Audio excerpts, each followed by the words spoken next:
যে সংসদ সদস্য সংসদে গিয়ে দাঁড়াইছে, একটা বক্তব্য দিয়েছেন, তারপর তার দলের প্রধান একটা প্রস্তাবনা দিয়েছেন, তারা হাততালি দিয়ে সব পাশ করে ফেলছে।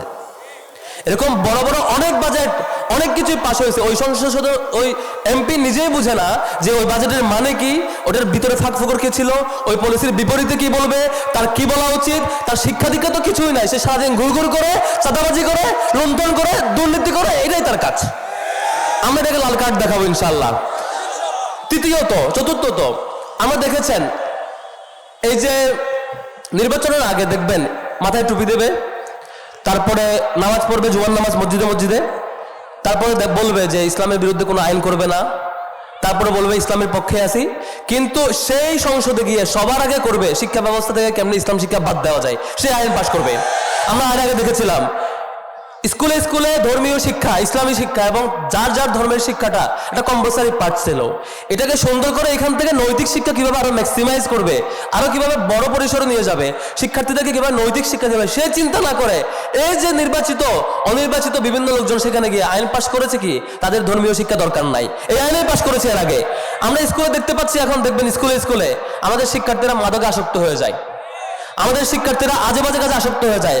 আপনি বাবা কিংবা ভাই হিসেবে তার বাড়িতে তাকে কোনোভাবেই রাইটস রেখে রাখতে পারেন না, দিন শেষে সে ভুল পথে চলে যায়। তার কারণ আমাদের স্কুলের শিক্ষা ব্যবস্থা, তার কারণ আমাদের সাংস্কৃতিক অবস্থা, তার কারণ আমাদের সামগ্রিক মিডিয়া এবং অন্যান্য কালচার সবকিছু অন্যের কাছে বিকিয়ে দেওয়া অবস্থায় আছে। আমরা এখান থেকে উত্তরণ চাই, যাকে দিয়ে সেই উত্তরণ হবে না, যে আবারও সে তার কাছে মাথা নত করবে, যে আমাদের সাংস্কৃতিক সকল ঐতিহ্যকে বিকিয়ে দেবে, তাকে আমরা এবার আবারও লাল কার্ড দেখাবো ইনশাআল্লাহ। পারবো না? আমরা আমাদের দায়িত্ব পালন করেছি। এখানে একটা কথা জাস্ট বলতে আসছি, সেটা হচ্ছে আমরা বিশ্ববিদ্যালয়ের শিক্ষার্থী, বিশ্ববিদ্যালয়ে আমরা আমাদের দায়িত্ব পালন করেছি।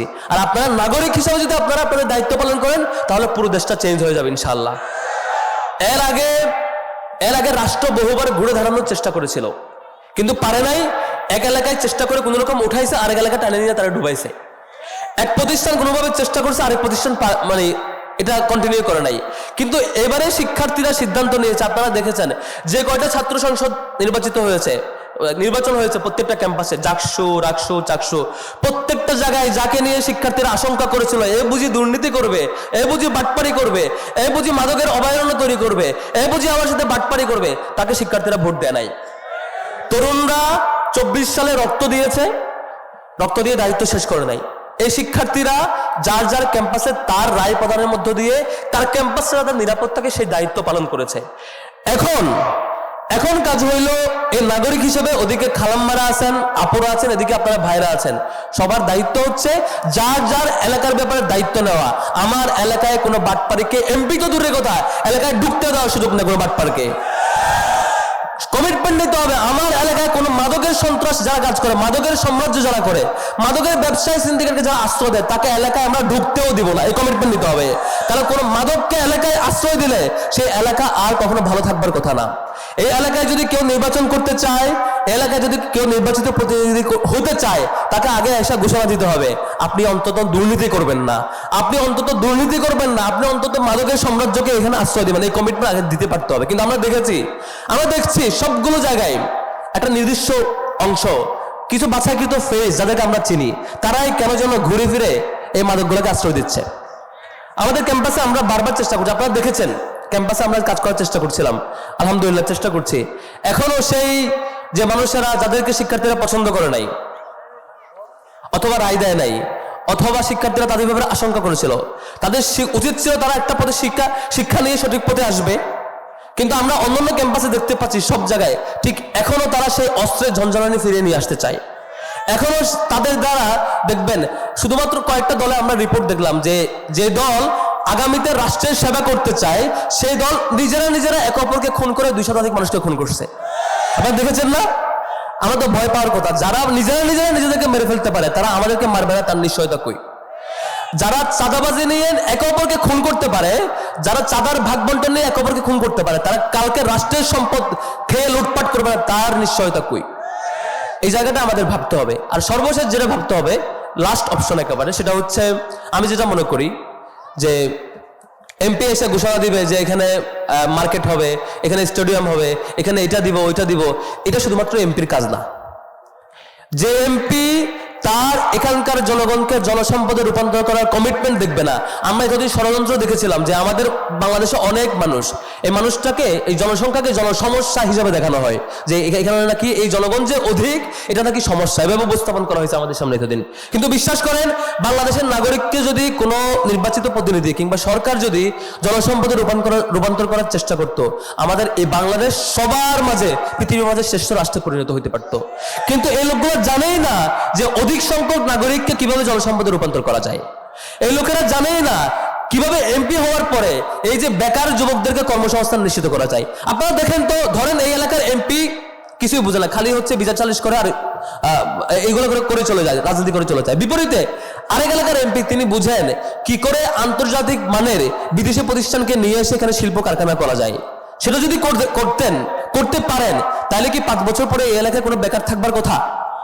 দেখেন, আমি এটাই মনে করি যে সে লোক এমপি হওয়া উচিত, সে এমপিকে আপনারা ভোট দিবেন যিনি আগামীকাল নির্বাচিত হওয়ার পর থেকে তার চিন্তা থাকবে আজকে যে শিশু স্কুলে পড়ছে তার জন্য আমি ভালো শিক্ষা ব্যবস্থা অফার করব। যেমন সেই শিক্ষার্থী স্কুল থেকে বের হওয়ার পরে, কলেজ থেকে বের হওয়ার পরে তিনি আমার এলাকায় কর্মসংস্থান পাবে, সেই কর্মসংস্থান আমি নিশ্চিত করার জন্য বাইরের রিসোর্সকে নিয়ে আসা সেই সক্ষমতা তার থাকা লাগবে। যে আরেকজনের নেতার পিছনে পিছনে ঘুরে ঘুরে দিন কাটায়, আরেকজনের সন্তুষ্টির জন্য দিন কাটতে কাটতে তার চলে যায় এবং সেটা ব্যাকআপ দেওয়ার জন্য তার অনেক কিছু মেনটেন করতে হয়, তাকে দিয়ে অন্তত বাইরের রিসোর্সকে নিয়ে এসে কর্মসংস্থান নিশ্চিত করা তার পক্ষে পসিবল না। সেজন্য আমাদের সিদ্ধান্ত নিতে হবে। আজকে অনেক মুরব্বীরা আসছেন, মুরব্বীরা দেখেছেন বাংলাদেশটা বারবার দুঃখে দুঃখে ক্রাইসিসের মধ্যে দিয়ে গেছে।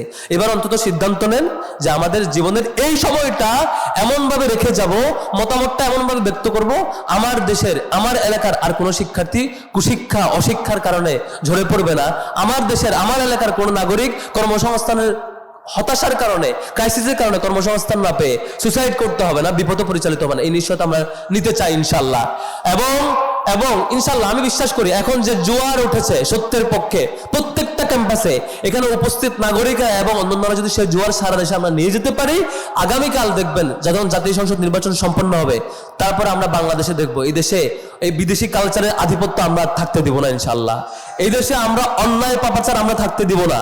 এই দেশে দুর্নীতি এবং এই যে আগে যে বারবার দুর্নীতির চ্যাম্পিয়ন অন্যান্য গল্প আমরা শুনেছি, এবং এই যে নিয়োগ বাণিজ্য আপনারা দেখেছেন না, এর আগে এই যে বন্ধ করে দিচ্ছে যে সরকারি চাকরি ডাইরেক্ট একটা কলেজ থেকে নিয়োগ হইতো, দেখছেন না? এর আগের ইতিহাস আছে যে সরকারি চাকরি বিসিএস নিয়োগ কেমন, বিসিএস বন্ধ, কারণ বিসিএস এ নাকি পিওর লোকেরা নিয়োগ পাচ্ছে, জন্য বিসিএস বন্ধ করে দিতে হবে এবং নির্দিষ্ট কলেজ এবং প্রতিষ্ঠান থেকে ডাইরেক্ট নিয়োগ দেওয়া লাগবে। এই ঘটনায় আমরা এর আগে যাদের ব্যাপারে ভালো আশা করেছিলাম তারাও এই কাজ করেছে।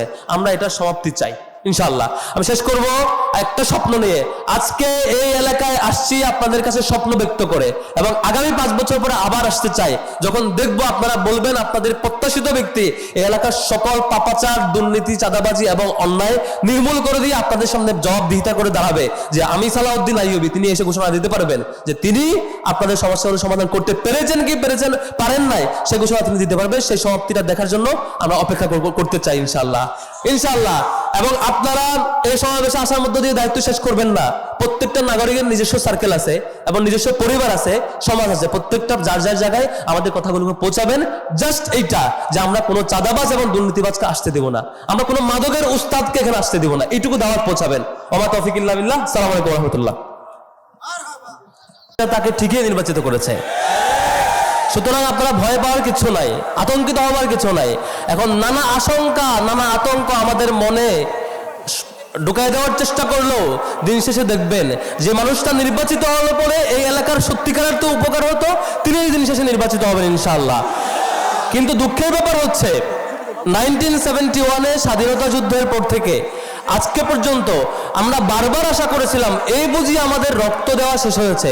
আপনারা দেখে থাকবেন 71 সালের মুক্তিযুদ্ধের পর আমরা ভাবছিলাম চুরি বাটপারি আর মনে হবে না, কম্বল চুরির ঘটনা আপনারা সবাই জানেন। আমরা ভাবছিলাম এরপর মনে খুনাখুনি হবে না, আপনারা রক্ষী বাহিনীর সন্ত্রাসী কাজ আপনারা জানেন সবাই, সে রাষ্ট্রীয় বাহিনীর গুণখুম আমরা ভেবেছিলাম অন্তত 90 সালের এরশাদের পতনের পর থেকে বোধহয় আর ফিরবে না, কিন্তু আবারও ঠিকই ফিরেছে। এমন ভাবে ফিরেছে সর্বশেষ 24 পর্যন্ত আমরা ফেসিবাদকে দেখেছি, যে ফেসিবাদকে আমরা আবারও পতন করতে হয়েছে হাজার হাজার ভাইয়ের জীবনের বিনিময়ে। কিন্তু একটা কমিটমেন্ট আমাদের নেওয়া লাগবে। থাকবে, যেটা আমরা বিশ্ববিদ্যালয়ে নিয়েছি। ঢাকা বিশ্ববিদ্যালয়ে আমরা আগে দেখেছিলাম যে বিশ্ববিদ্যালয়ে কয়দিন পর পর সবাই শপথ নেয়, এবার বোঝো আমরা ভালো হব, আবারও ঠিক আবার মারামারি এবং রাজনৈতিক বাজে কালচার ফিরে আসে। কিন্তু এবার আমরা সিরিয়াসলি শপথ নিয়েছিলাম আর কখনোই বাজে রাজনীতি ফিরতে দিব না, সেটা আমরা ডাকসুতে বাস্তবায়ন করে দেখিয়েছি আলহামদুলিল্লাহ।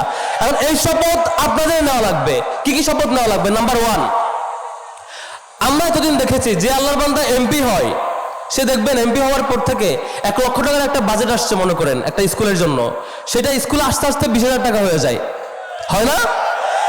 আমরা এই ধরনের দুর্নীতিবাজকে এখন লাল কার্ড দেখাবো ইনশাআল্লাহ। পারবো তো ইনশাআল্লাহ? আমরা ঢাকা বিশ্ববিদ্যালয়ের শিক্ষার্থীরা তারা একটা জায়গায় লাল কার্ড দেখিয়েছে, যারা চাঁদাবাজি করে, যারা বাজেট চুরি করে, যারা দুর্নীতি করতে চায়, তাদেরকে শিক্ষার্থীরা আগে লাল কার্ড দেখাইছে। তো আপনাদের এখন সতর্ক হওয়ার পালা। আগামীতে জাতীয় নির্বাচন, আমি মনে করি নাগরিক হিসাবে আমি মনে করি আমি যদি ভুল জায়গায় ভোট দেই, ভুল লোককে ভোট দেই, এই লোক যত চুরি বাটপারি করবে, যত চাঁদাবাজি করবে, প্রত্যেকটা দায়ভার আমার আপনার সিদ্ধান্তের উপরে বর্তায় নিশ্চয়ই। সুতরাং যে কয়েকটা বিষয় সতর্ক থাকবো, তার মধ্যে একটা বলেছি, এই যে দুর্নীতি করে আমরা দেখেছিলাম আগে, এই যে নির্বাচনের আগে দেখবেন বাড়ি বাড়ি এসে ভোট চায় এবং খুব অভিনয় করে যে এবার ভোটটা দিলে মনে হয় দেশ পাল্টায় যাবে। কিন্তু আপনারা দেখেছেন এরকম আমাদের প্রত্যাশিত বহু বড় বড় ব্যক্তি বড় বড় জায়গায় গিয়ে ঠিকই আগের ফরম্যাটে চুরি বাটপারি করেছে। দ্বিতীয়ত, আপনাদের এলাকায় কি চাঁদাবাজি হয় বাজারে? দেখবেন আমাদের বিশ্ববিদ্যালয়ে চাঁদাবাজি হইতো, ক্যান্টিনে চাঁদাবাজি হইতো, আশেপাশে মার্কেটে চাঁদাবাজি হইতো। এখন চাঁদাবাজিরা আর খাবার পায় না, চাঁদাবাজিদের খাবার এখন বন্ধ হয়ে গেছে। কেন বন্ধ হয়েছে? কারণ হচ্ছে শিক্ষার্থীরা সঠিক জায়গায় ভোট দিতে পারছে। তো আপনারা যদি সঠিক জায়গায় সেই ভোট দিতে না পারেন, কাল বাদে পরশু দেখবেন এই বাজার, এই মার্কেট, এই শপিং মল, আশেপাশের ব্যবসা আবারও সেই চাঁদাবাজির খপ্পরে পড়বে। তাহলে আমাদের দ্বিতীয় করণীয় হচ্ছে, যে ব্যক্তিকে আপনি আস্থা পান না, এই ব্যক্তিকে ভোট দিলে তিনি চাঁদাবাজি করবেন না, এই নিশ্চয়তা যার ব্যাপারে পান না, তাকে কোনোভাবে ভোট দেওয়া যাবে না। এটা দ্বিতীয় ব্যাপার। তৃতীয় ব্যাপার হচ্ছে, আমরা মনে করি এমপি মন্ত্রীর কাজ হইলে মনে হয় এলাকায় এসে খালি বিচার সালিশ করা। আপনি দেখবেন যে বিশাল নেতা, সে ভোট হয়ে নির্বাচিত হয়ে এমপি হয়েছে, সংসদে দাঁড়ায় দাঁড়ায় একটা বক্তব্য দিতে পারে না, স্ক্রিপ্ট দেখে দেখে পড়ে। এলাকায় দেখেছেন না? আমাদের রাষ্ট্রের জন্য একটা লজ্জা। গত টার্মে আমরা দেখেছি এমন এমন এমপি ছিল, এমন এমন সংসদ সদস্য ছিল, তাদের মুখ দিয়ে কথা বের হয় না। সংসদ সদস্যের এটা কখনো কাজ না যে এলাকায় বিচার করবে আর হচ্ছে বাজার কন্ট্রোল করবে, ব্যবসা প্রতিষ্ঠান কন্ট্রোল করবে, এটা তার কাজ না। তার কাজ হওয়া দরকার ছিল আগামীর শিক্ষা ব্যবস্থা কি হবে, আগামীর ব্যবসায়িক পলিসি কি হবে, রাষ্ট্র কিভাবে উন্নীত হবে, রাষ্ট্রের নীতি কি হবে, বিদেশের কাছে রাষ্ট্রের মাথা উন্নত করে কিভাবে উঁচু করে আমরা থাকবো, সেই পলিসি দিতে পারা, তাই তো? কিন্তু যে এমপি পদপ্রার্থীর ব্যাপারে আপনি মনে করেন এই লোকের পক্ষে এটা সম্ভব না, অন্তত এই দেশটার পলিসি নিয়ে চিন্তা করবে, যে লোকের ব্যাপারে এটা সম্ভব না সে শিক্ষা ব্যবস্থা কি হবে, যে লোকের ব্যাপারে এটা সম্ভব না রাষ্ট্রের ব্যবসায়িক পলিসি, দেশীয় পলিসি, আন্তর্জাতিক পলিসি এবং সামগ্রিক উন্নত কিভাবে হবে, এই লোকটা দিয়ে এটা সম্ভব না। এই লোকটা দিয়ে খালি সম্ভব বিচার সালিশ করা আর এলাকা এলাকা ঘোরাঘুরি করা, তারে ভোট দেওয়া যাবে না। এই একটা কমিটমেন্ট আমাদের নিতে হবে। কারণ আমাদের এর আগে হয়েছে